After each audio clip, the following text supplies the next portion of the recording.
الحمد لله نحمده ونستعينه ونستغفره ونعوذ بالله من شرور أنفسنا وسيئات أعمالنا من يهده الله فلا مضل له ومن يضلل فلا هادي له أشهد أن لا إله إلا الله وحده لا شريك له وأشهد أن محمدا عبده ورسوله يا أيها الذين آمنوا اتقوا الله حق تقاته ولا تموتن إلا وأنتم مسلمون يا أيها الناس اتقوا ربكم الذي خلقكم من نفس واحدة وخلق منها زوجها وبث منهما رجالا كثيرا ونساء واتقوا الله الذي تساءلون به والأرحام إن الله كان عليكم رقيبا يا أيها الذين آمنوا اتقوا الله وقولوا قولا سديدا يصلح لكم أعمالكم ويغفر لكم ذنوبكم ومن يطع الله ورسوله فقد فاز فوزا عظيما أما بعد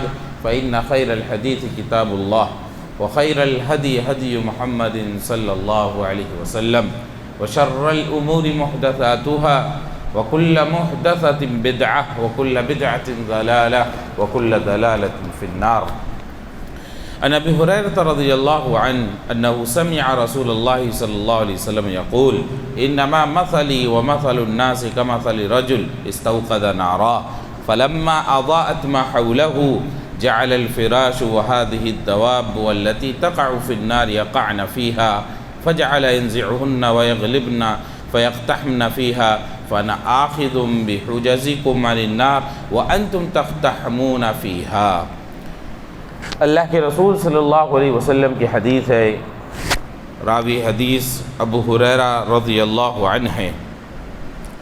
کہتے ہیں میں نے سنا اللہ کے رسول صلی اللہ علیہ وسلم کو فرماتے ہوئے کہ آپ فرما رہے ہیں میری مثال اور لوگوں کی مثال اس آدمی کے جیسی ہے کہ ایک آدمی چراغ جلاتا ہے، روشنی کرتا ہے، موم بتی ہو یا چراغ ہو. اب ہمارے بچے تو ان سب چیزوں سے واقف بھی نہیں ہو پاتے ہیں جلدی. کبھی کبھی پہلے لائٹ چلی جاتی تھی تو کم سے کم جلا لیتے تھے. وہ ایک طرح سے اس پر اعتراض ہوتا تھا کہ غلط ہو رہا ہے، لیکن اس ناحیے سے سوچو کہ بعض مثالیں ایسی ہیں کہ بچے سمجھ بھی نہیں پائیں گے آگے جا کر اگر یہی ماحول رہا. چراغ جلتا ہے، چراغ موم بتی یا اس ٹائپ کا کوئی بھی جو روشنی کے لیے جلایا جائے. کہا میری مثال اور لوگوں کی مثال اس آدمی کے جیسی ہے کہ جس نے روشنی کے لیے کچھ جلایا، چراغ جلایا.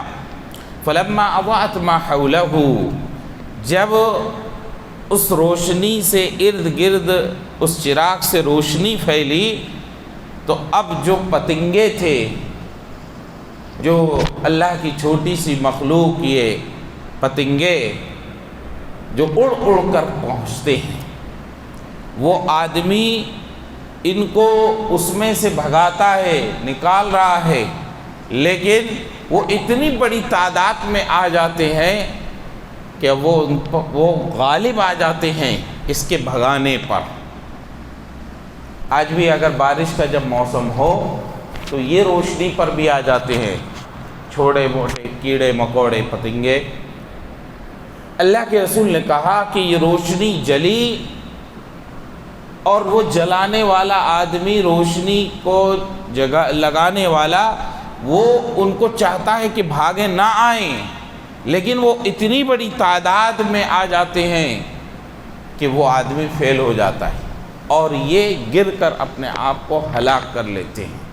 آپ نے فرمایا وَأَنَا آخِذٌ بِحُجَزِكُمْ عَنِ النَّارِ، میں تمہاری کمر پکڑ کر جہنم سے لاتا ہوں اور تم ہو کہ تم راضی ہو اسی بات پر کہ اس میں ہی جلنا ہے. اس سارے لوگوں کے لیے اللہ کے رسول صلی اللہ علیہ وسلم نے مثال دی. مثال چراغ سے دی. چراغ کا کام ہے روشنی. اس روشنی سے جن کے اندر فائدہ اٹھانے کی طاقت ہے وہ فائدہ اٹھاتے، لیکن بڑی مخلوق، ایک بہت سی مخلوق چھوٹی چھوٹی، وہ اپنے آپ کو ہلاک کر لیتی. اللہ کے رسول صلی اللہ علیہ وسلم نے مثال دے کر فرمایا لوگو میں تمہیں جہنم سے نکالنے کے لیے آیا ہوں، میں پکڑ پکڑ کر تمہاری کمر لا رہا ہوں اور تم چلے جا رہے ہو. میرے بھائیو، جو عنوان اور جو موضوع دیا گیا ہے کہ ماہ رجب اور اس کے اندر جو بدعات ہیں۔ رجب ایک مہینہ ہے، اللہ کے رسول صلی اللہ علیہ وسلم کی روایات ہیں اس سلسلے میں۔ قرآن کی آیت ہے ان عدۃ الشہور عند اللہ 12 شہرا فی کتاب اللہ یوم خلق السماوات والارض منها 4 حرم۔ یہ 12 مہینے سال میں رکھے گئے ہیں۔ یہ اللہ رب العالمین کا نظام کونیہ ہے۔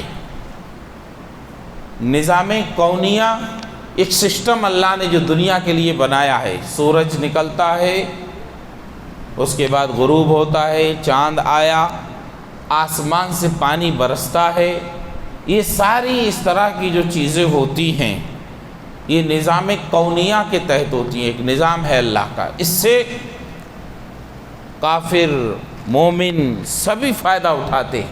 یہ سسٹم اللہ کا سب کے لیے ہے۔ تو یہ ایک سسٹم ہے، مہینے ہیں 12، اللہ رب العالمین کے یہاں پر بھی ان کی گنتی 12 ہی ہے۔ اور نبی صلی اللہ علیہ وسلم نے فرمایا ان الزمان قد استدار كهيئته يوم خلق السماوات والارض السنة 12 شهرا منها 4 حرم 3 متواليات ذو القعدة وذو الحجة والمحرم ورجب مضر الذي بين جمادى وشعبان۔ اللہ کے رسول نے فرمایا کہ زمانہ اپنی اصل حیت پر، اپنی کیفیت پر آ گیا، جس طرح کہ اللہ رب العالمین نے آسمان و زمین کو جس دن پیدا کیا جیسے تھا ویسے ہی یہ 12 مہینے، یعنی سال میں 12 مہینے ہیں، اس میں سے 4 یہ حرمت والے ہیں۔ اب یہ 12 یہ سارے لوگوں کے لیے گنتی ہے۔ اب یہ جو 4 کہا تو یہ نظام کونیہ میں نظام شرعیہ آ گیا اللہ کا۔ اب مومنوں کے لیے یہ ان کی اہمیت ہو گئی، یہ حرمت والے مہینے ٹھہرے۔ کافر کے لیے تو برابر 12 مہینے میں برابر، لیکن مومن جب اللہ کے رسول صلی اللہ علیہ وسلم نے کہا منہا 4 حرم، اس میں سے 4 حرمت والے ہیں، ان میں سے 3 آگے پیچھے ذی قعدہ، ذی الحجہ، محرم جو چلے گئے۔ اب رجب گویا کہ اللہ کے حرام کردہ مہینے ہیں۔ حرام کردہ مہینے کا کیا معنی ہوتا ہے، کیا مفہوم ہے؟ اللہ نے خود اس کے اندر فرمایا فَلَا تَظْلِمُوا فِيهِنَّ أَنفُسَكُمْ۔ یہ جو 4 حرمت والے مہینے ہیں ان میں ظلم نہ کیا کرو۔ تو باقی اور مہینے میں کر سکتے، 12 میں سے 4 اگر نکال دیے تو باقی بچے 8، باقی میں اللہ تعالیٰ کہہ رہا خوب ظلم کرو۔ لوگ ایسا بھی مفہوم نکالتے ہیں، یہ جتنے گمراہ فرقے بنتے ہیں وہ اسی طرح کی باتیں لیتے ہوئے کہ کیا حرج ہے۔ حرج جو ہوتا ہے وہ دین کا یہیں آ کر ہوتا ہے۔ آپ دیکھیں، آپ آگے جائیں گے تو حرج کہاں سے آ کے ملتا ہے۔ اللہ نے کہا ان مہینوں میں اپنے آپ پر ظلم نہ کرو، یعنی یہ حکم ہوا یہ حرمت والے مہینے ان میں اور اہتمام کرو اس بات کا کہ تم سے کسی طرح کی ظلم و زیادتی نہ ہو، یا کم سے کم ان کو اپنے لیے بطور مشق ٹریننگ کے سمجھو کہ ان کے اندر مسلمانوں کو حکم ہوا کہ جنگ کی ابتدا نہ کریں، اپنے طرف سے جنگ کی ابتدا نہ کریں۔ ہاں اگر کوئی حملہ آور ہوگا تو اس کے دفاع میں کھڑا ہوا جائے گا، لیکن مسلمان مضبوط ہیں، مملکت ہے، ان کے پاس اپنی آرمی ہے اور یہ ساری چیزیں ہیں، وہ اپنے ملک کے قانون و ضوابط کے حساب سے وہ کہیں جنگ کرنا چاہتے ہیں تو ان کے لیے یہ حرمت ہے کہ اگر وہ محرم ہے، ذی قعدہ ہے، ذی الحجہ ہے، رجب ہے، تو وہ ایسا نہیں کر سکتے، نہیں جا سکتے وہ جنگ پر۔ اب کوئی دشمن ان پر آ کر اٹیک کر دیا ان کے گھر میں تو اب یہ نہیں ہے کہ حرمت والے مہینے ہیں تو مارے آ کے، نہیں، اس کے اندر وہ اپنا دفاع کریں گے۔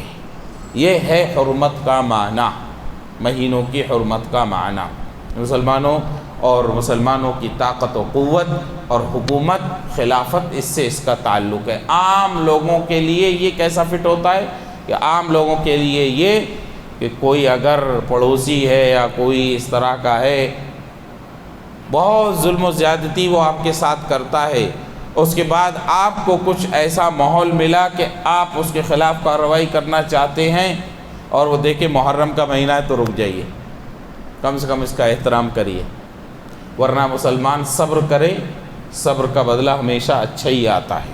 یہ گویا کہ اس کی حرمت، یہ امور بہت مضبوط والے امور سے اس کا تعلق۔ منہا اربعۃ حرم، یہ 4 حرمت والے مہینے ہیں، اس میں سے ایک مہینہ رجب ہے۔ میرے بھائیو، اب رجب کا مہینہ گویا کہ کتاب و سنت سے ثابت ہوا قابل احترام ہے، حرمت والا ہے، تو اب کیا کرنا چاہیے؟ اب کیا کریں مسلمان؟ جب وہ قابل احترام ٹھہرا تو اس میں کیا کرنا چاہیے؟ اہل حدیث کا ذہن ہے، کیا بولیں گے آپ؟ کوئی کہے کہ قرآن و حدیث سے تو یہ ثابت ہوا کہ اس کی عظمت ہے رجب کی، قرآن میں اللہ نے بیان کیا من اربعۃ حرم، نبی نے واضح کر دیا 3 متوالیات، اور اس کے بعد کہا رجب، تو یہ کتاب و سنت سے ثابت ہوا کہ نہیں ہوا؟ تو آپ لوگ کیا جواب دو گے؟ پھر کیا کہیں گے آپ؟ ہاں بھائی، فضیلت ہے، ہر فضیلت والی چیز کے اندر کوئی خاص کام کیا جائے یہ ضروری نہیں ہے۔ جب اس فضیلت والی چیز میں کوئی کام کیا جائے گا تو اس کے لیے الگ سے دلیل ہونا ضروری ہے۔ یہی ہے حدود شرعیہ۔ یہ جو نبی صلی اللہ علیہ وسلم کا خطبہ ہے وہ سب سے بہترین بات اللہ کی کتاب، اور سب سے بہترین راستہ محمد صلی اللہ علیہ وسلم کا، یہیں آ کر معنی معلوم ہوتا کہ جو شریعت جتنا کہے اتنا ہی ماننا چاہیے، اپنے طرف سے اضافہ نہیں کرے۔ اگر کوئی آدمی، کوئی بادشاہ اگر وہ رجب میں جنگ شروع کرتا ہے تو گویا کہ وہ اس حکم کو پامال کر رہا ہے۔ کیوں؟ کیونکہ اس کے بارے میں بالکل صراحت ہے کہ اس میں ظلم، زیادتی اور خاص طور پر جنگ نہیں کرنا چاہیے۔ اگر وہ اپنی طرف سے ابتدا کرتا ہے تو وہ اس کو نہیں مان رہا ہے، اس کے خلاف جا رہا ہے۔ ویسے ہی کوئی اس کی فضیلت کو جان کر اپنے طرف سے عبادتیں کرنے لگے، اب یہ کیا کر رہا ہے؟ اب یہ شریعت سے ایک قدم آگے بڑھ رہا ہے، وہ پیچھے ہٹا، وہ وہاں تک نہیں آیا جو حکم تھا، پیچھے ہی ہٹ گیا وہ۔ اب یہ کیا کر رہا ہے؟ آگے بڑھ رہا ہے۔ نبی نے تو فضیلت بیان کر کر رک گئے، لیکن اس کے لیے یہ عبادت، یہ چیزیں نبی صلی اللہ علیہ وسلم نے کچھ نہیں بتائیں۔ اب آپ دیکھیے، ایک عمومی عبادت، نبی پر درود پڑھنا ہے، ثواب کا کام ہے، بلکہ یہ آیا حدیث میں، صحابی نے پوچھا میں اتنا حصہ اپنی دعا میں رکھنا چاہتا ہوں، اتنا کا پورا اللہ تمہاری پوری مرادیں پوری کرے گا، صرف تم درود پڑھیں۔ درود کے فضائل ہیں۔ اب اگر کوئی قاری صاحب قرات کر رہے ہیں اور نماز میں ہے، خاص طور پر کہتے ہیں محمد الرسول اللہ، قاری صاحب نہ خود صلی اللہ علیہ وسلم کہتے ہیں اور نہ مصلی کہتے ہیں درود پڑھنے کا حکم ہے، درود پڑھنے کے فضائل ہیں، کیوں نہیں کہہ رہے؟ کیوں نہیں کہتے؟ غور کیا کبھی؟ نبی صلی اللہ علیہ وسلم کا نام آیا کہ نہیں آیا؟ چلو نماز کو چھوڑو، عام طور پر تلاوت کرتے ہیں، آیت آئی وما محمد الا رسول، وما محمد الا رسول، محمد کیا کوئی رک کر اس آیت پر صلی اللہ علیہ وسلم بولتا ہے؟ نہیں بولتا، جبکہ درود کے فضائل، احکام بالکل واضح ہیں۔ کیوں نہیں بولتا؟ کیوں؟ اس لیے کہ یہ خاص موقع ہے، اس وقت میں درود پڑھنا ثابت نہیں ہے۔ گویا کہ عبادت کے لیے، خاص عبادت کے لیے خاص حکم عبادت درود تو عموم ہے، لیکن یہ جو تلاوت میں نبی صلی اللہ علیہ وسلم کا نام آ رہا ہے یہ خصوص ہے، اس وقت دلیل ہونا ضروری ہے۔ اذان میں کہتے اشہد ان محمد رسول اللہ، مؤذن کہتے ہیں، تو کیا رک کر صلی اللہ علیہ وسلم کہتے ہیں؟ نہیں کہتے۔ اس کے بعد کیا کہا گیا؟ دعا سکھائی گئی، آپ کہو، درود پڑھو پہلے، رضیت باللہ ربا وبالاسلام دینا وبمحمد نبیا، یہ پڑھو۔ لیکن اشہد ان محمد رسول اللہ جب اذان میں کہا جاتا ہے تو رک کر صلی اللہ علیہ وسلم نہیں کہتے، اور نہ کوئی سننے والا کہتا ہے، نہ اقامت میں ایسا ہوتا ہے۔ میرے بھائیو، اس لیے یہ بات واضح ہوئی کہ کوئی عبادت جو عام ہو، اس عبادت کے لیے اگر کوئی مقام، کوئی جگہ خاص ہوئی تو اس کے لیے بھی دلیل ہونا ضروری ہے۔ رجب ثابت ہوا قرآن سے، حدیث سے، اس کی فضیلت ثابت ہوئی، لیکن اس کے لیے عبادت ثابت ہونا ضروری ہے۔ یہ بہت اہم نقطہ ہے۔ بدعت کسے کہتے ہیں؟ بدعت ہر وہ کام جو دین کے نام پر کیا جائے ثواب کی امید کے ساتھ، ثواب کی امید کے ساتھ، حالانکہ وہ کام نبی صلی اللہ علیہ وسلم کے زمانے میں ہونا ممکن تھا، اس کے لیے کوئی معنی بھی نہیں تھا کہ کوئی رکاوٹ ہو، اور آپ نے نہیں کیا۔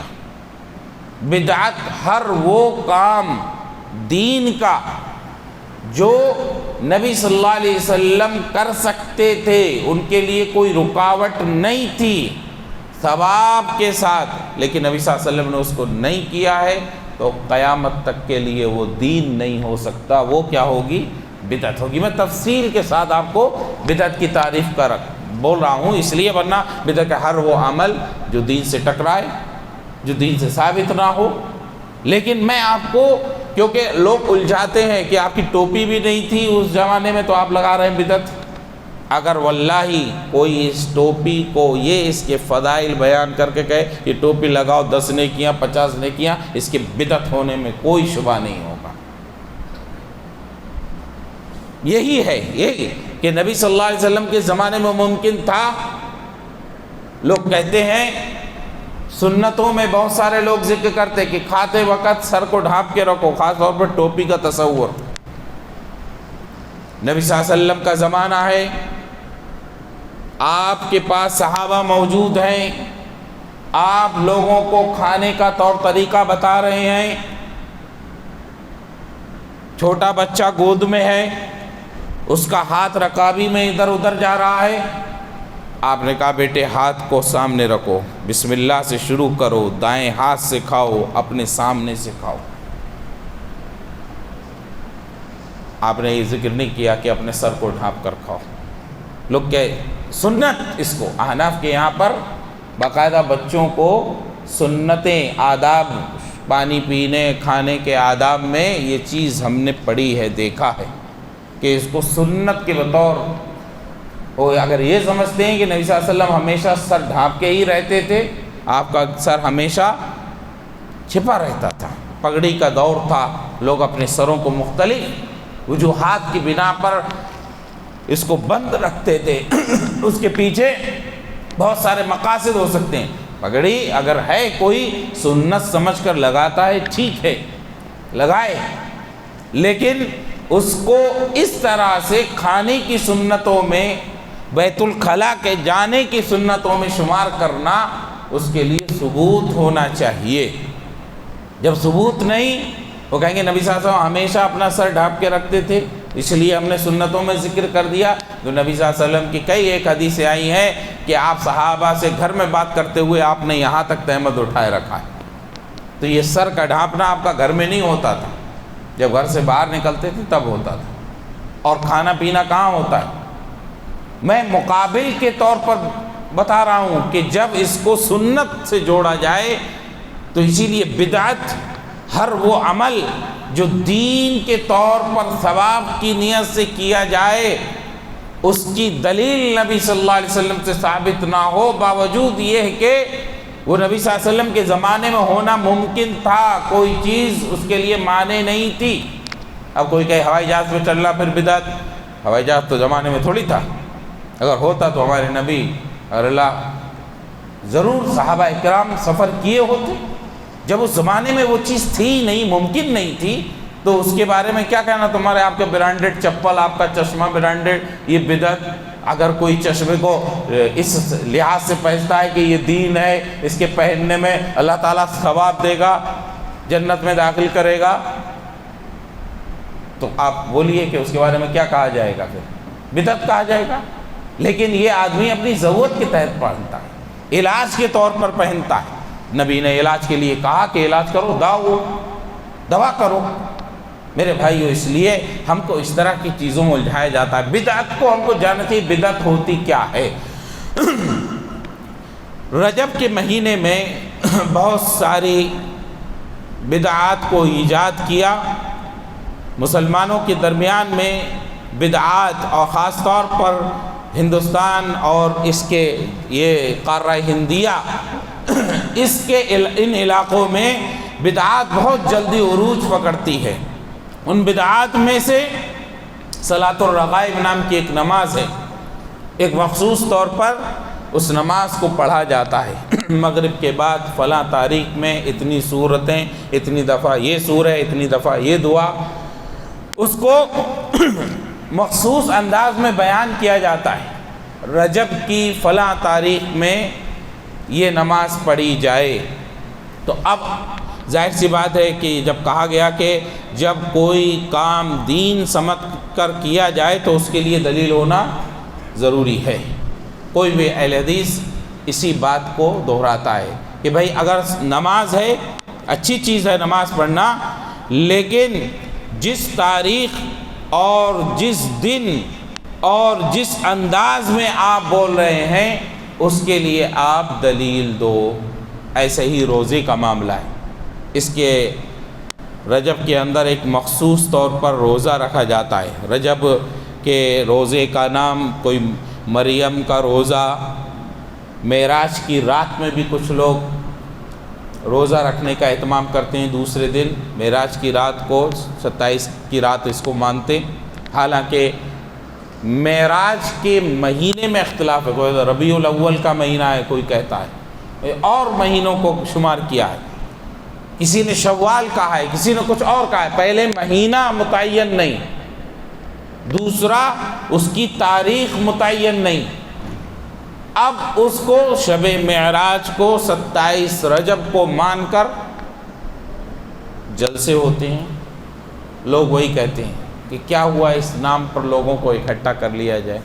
وہ کہتے ہیں اگر مان لو غلط ہے، یہ تاریخ غلط، یہ مہینہ غلط، لیکن لوگوں نے اس کو مان لیا ہے، اس موقع سے فائدہ اٹھا کر لوگوں کی اصلاح کر دی جائے۔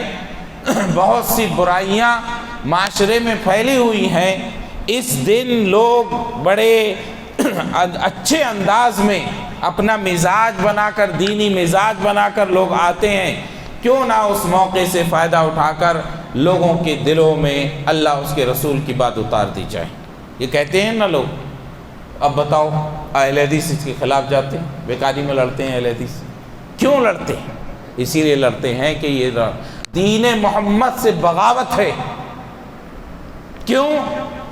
بدعتی اپنی بدعت کو کر کے یہ ثابت کرنا چاہتا ہے، نعوذ باللہ، محمد کریم صلی اللہ علیہ وسلم نے دین کو مکمل نہیں پہنچایا۔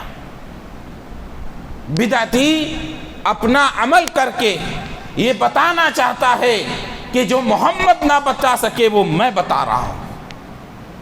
بتائیے آپ، اس سے بڑی جرأت اور اس سے بڑا گناہ کیا ہو سکتا ہے؟ اسی بات سے روکا جاتا ہے۔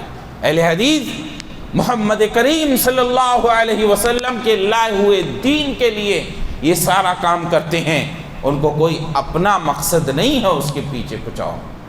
اس کے لیے اگر نوجوان گھر میں بات کرتا ہے تو والدین کی ناراضگی کا سامنا کرنا پڑتا ہے، ساس سسر کی ناراضگی کا سامنا کرنا پڑتا ہے، بہت ساری رشتہ داریوں سے مختلف قسم کی ایسی باتیں سننے میں آتی ہیں، سب برداشت کرتا ہے اہل حدیث۔ کیوں؟ اس کو محمد رسول اللہ صلی اللہ علیہ وسلم کی عزت یہ زیادہ عظیم ہے اپنی عزت کے بنسبت۔ میرے بھائیوں، یہ جتنا اس قسم کے روزے، راتوں کا جگنا، اس کے اندر جلسے جلوس کرنا، یہ سب کے سب بدعات ہیں، بدعات ہیں۔ وَكُلُّ بِدْعَةٍ ضَلَالَةٍ وَكُلُّ ضَلَالَةٍ فِي النَّارِ، ہر بدعت گمراہی ہے اور ہر گمراہی جہنم کی طرف لے جانے والی ہے۔ یہ لوگ کہتے ہیں کہ اس رات میں جمع ہو جائیں، اس تاریخ میں جمع ہو جائیں، اس سے فائدہ اٹھا لیا جائے مسلمانوں کے جذبات سے۔ کیسا فائدہ؟ جو فائدہ سنت کو کچل کر دکھایا جائے وہ فائدہ ہو ہی نہیں سکتا ہے، وہ تمہاری نگاہ میں فائدہ ہوگا۔ اسی فائدے کو اپناتے ہوئے امت مسلمہ کی آج یہ حالت ہوئی ہے کہ آج ہر جگہ پر ان کو حاشیے سے بھی نیچے اتار دیا گیا۔ یہ نہ سوچے مسلمان کہ ہمارے جو حالات ہوئے ہیں سیاسی طور پر، رعب و دبدبے کے طور پر، کہ یہ نہ سوچیں کہ یہ ہمارے کوئی لیڈر نہیں ہیں، ہماری کوئی سیاسی آواز نہیں ہے، ہرگز نہیں۔ ان بدعات کا جو اثر ہوتا ہے، ان بدعات کا جو گناہ ہوتا ہے، وہ بہت بھیانک انجام لے کر آتا ہے۔ مسلمانوں، اس لیے ان چیزوں کو بہت سیریس لینا چاہیے، یہ کوئی معمولی چیز نہیں ہے۔ رجب کا مہینہ آیا تو مختلف قسم کے رسومات اور رواج میں ہم کو گھسیٹ دیا گیا، ہماری جانیں بھی گنوائی جاتی ہیں، وقت لگنا، محنت لگنا۔ ہمارے خواتین اسلام کو کچن میں بیٹھ کر مختلف قسم کے پکوان میں ان کو اندر کر دیا، بنائیں کتنی دیر تک مختلف قسم کے۔ ابھی میں جو اصل کنڈے ہیں، کنڈے یہ مختلف یہ مولویوں نے چھوٹی چھوٹی چیزوں کی خاطر دین کو بیچ ڈالا۔ یہودیوں کے بارے میں کہا اللہ رب العالمین نے کہ وہ اللہ کی آیات کو بیچتے ہیں، اس امت کے ان مولویوں نے بھی ایسا ہی کیا۔ یہ فاتحہ درود کے نام پر مٹھائی تھوڑا سا، ارے ویسا اہل حدیث سے مانگ لو تم کو کونٹل بھر دے دے گا۔ ایسے اللہ کے رسول صلی اللہ علیہ وسلم کی بدعات سے تائب ہو جاؤ، لوگوں کو بدعت کی طرف نہ بلاؤ۔ وہ سارے مولوی جو مٹھائی کھانا چاہتے ہیں وہ چاہیے کہ اہل حدیثوں کو لکھ کر بھیج دیں، نام نہ بتائیں، تمہارے کو پارسل ہم کرا دیں گے، لیکن اللہ کے رسول صلی اللہ علیہ وسلم کی احادیث اور سنت کے خلاف بدعات کو نہ ایجاد کرو اور لوگوں کے مال کو، ان کے وقت کو برباد نہ کراؤ۔ جعفر صادق کے نام پر بیکار ایک واہیات قسم کا واقعہ کسی قوال نے کہیں پر ذکر کر دیا کہ ان کے نام کی اس عورت نے، اس آدمی جو باہر تھا لکڑہارا، لکڑی کو جنگل سے لانے والا لکڑہارا، 12 سال ہو گئے باہر، کوئی ترقی نہیں ہو رہی ہے۔ ایک دن جعفر صادق آئے اور اس سے کہہ کے گئے میرے نام کی فاتحہ کرو، کنڈوں پر ترقی ہو گئی۔ اور اس کے خلاف جو وزیر تھا اس نے اس کا مذاق اڑایا، اس کی وزارت بھی گئی، الٹا اس کو قید خانے میں ڈال دیا گیا۔ یہ سب ایک قوالیوں کی شکل میں قصہ گوؤں نے اس طرح کی باتوں کو بیان کیا، اور مسلمان اتنے متاثر ہو گئے کہ بھر کے پوڑیاں اور مخصوص قسم کی وہ چیزیں بنانا شروع کر دیے۔ حالانکہ کہتے ہیں یہ 22 رجب امیر المؤمنین معاویہ رضی اللہ عنہ کی موت کا دن ہے۔ یہ رافضیوں نے جان بوجھ کر یہ میٹھی پڑیاں، یہ پڑی یا کنڈے بنانے کا ایک خاص انداز تھا۔ کہتے ہیں چھت کے نیچے بننا، چھت کے نیچے ہی کھایا جانا۔ کیوں؟ آپ جانتے ہیں دنیا کی 2 قومیں، انڈر گراؤنڈ قومیں ہمیشہ سازش کرتی ہیں، ایک یہود اور ان کی کوکھ سے نکلنے والے روافض۔ یہ 2 سازشی قوم ہیں، کبھی بھی جنگ میں کھل کر نہیں آتے، یہ ہمیشہ دوسروں کو استعمال کرتے ہیں۔ رافضی انہوں نے چھتوں کے نیچے بنا کر کھاتے تھے، یہ امیر معاویہ کی موت کے دن خوشیاں مناتے تھے، لیکن ہمارے ان سنی مسلمانوں کو جو سن سن کر سن ہو گئے، ان کے یہاں پر قوالیوں کے ذریعے سے دین کی باتوں کو رواج دے دیا۔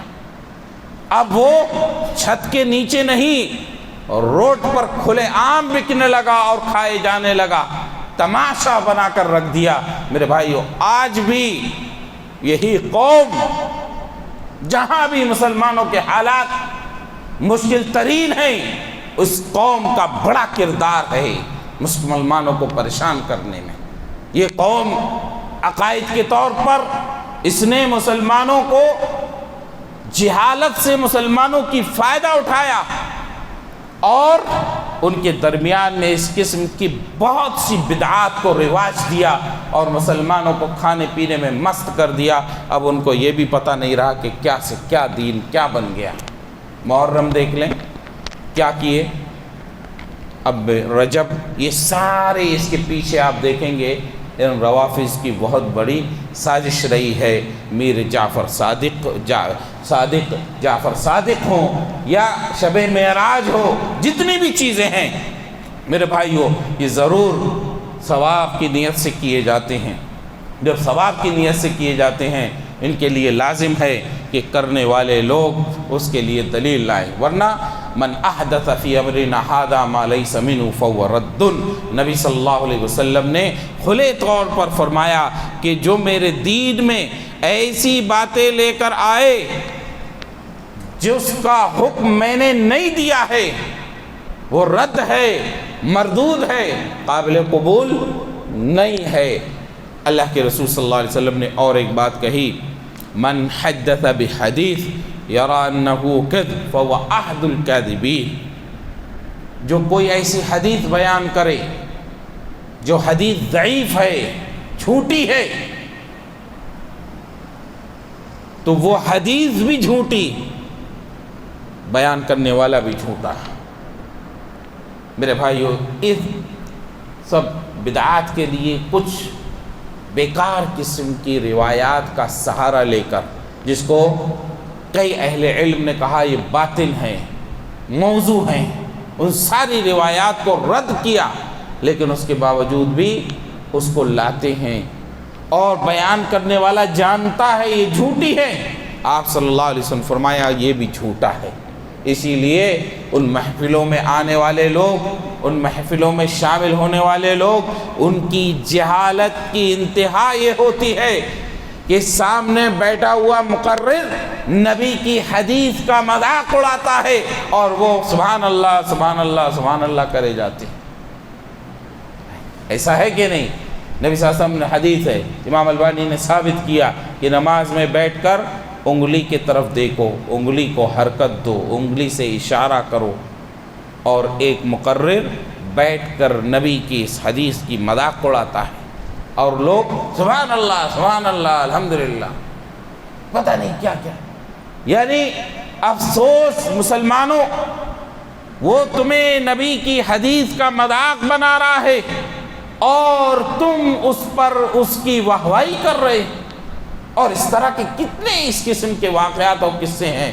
رب العالمین، ہم اہل الحدیث ہیں، ہمارے اندر دین کا جذبہ ہے، عمل میں کوتاہی ہے، رب العالمین ہماری عملی کوتاہی کو دور فرماتے۔ رب العالمین نبی کی حدیث کو پڑھنے کا شوق اور ذوق ہے، اس کو سنتے سناتے ہیں، لیکن نبی کی حدیث کے مطابق ہمارے اخلاق نہیں، نبی کی احادیث کے مطابق ہمارے اخلاق بناتے۔ رب العالمین نبی کے لیے مر مٹنے والے ہیں، احادیث کے لیے سب کچھ قربان کرنے والے ہیں، لیکن معاملات میں بڑی کمزوری ہے۔ رب العالمین ہمارے معاملات کو مضبوط فرما دے۔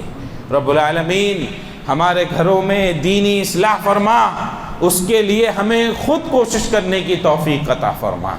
سب سے پہلے ہم کو کتاب و سنت کے مطابق اپنی زندگی کو سنبھالنے کی توفیق عطا فرما۔ رب العالمین یہ دل کا درد ہے، ہر اہل حدیث کے اندر اس بات کا جذبہ ہے کہ وہ چاہتا ہے کہ معاشرے سے بدعات ختم ہوں، نبی کی سنتیں زندہ ہوں۔ رب العالمین اس خواہش اور اس تمنا کو مضبوطی اور تقویت عطا فرما، استقامت عطا فرما۔ جب تک اس دنیا میں رکھ تو ہم کو کتاب و سنت پر عمل پیرا بنا کر رکھ اور ہمارا خاتمہ ایمان پر فرما۔ سبحانک اللہم و بحمدک، اشہد ان لا الہ الا انت، استغفرک و اتوب الیک۔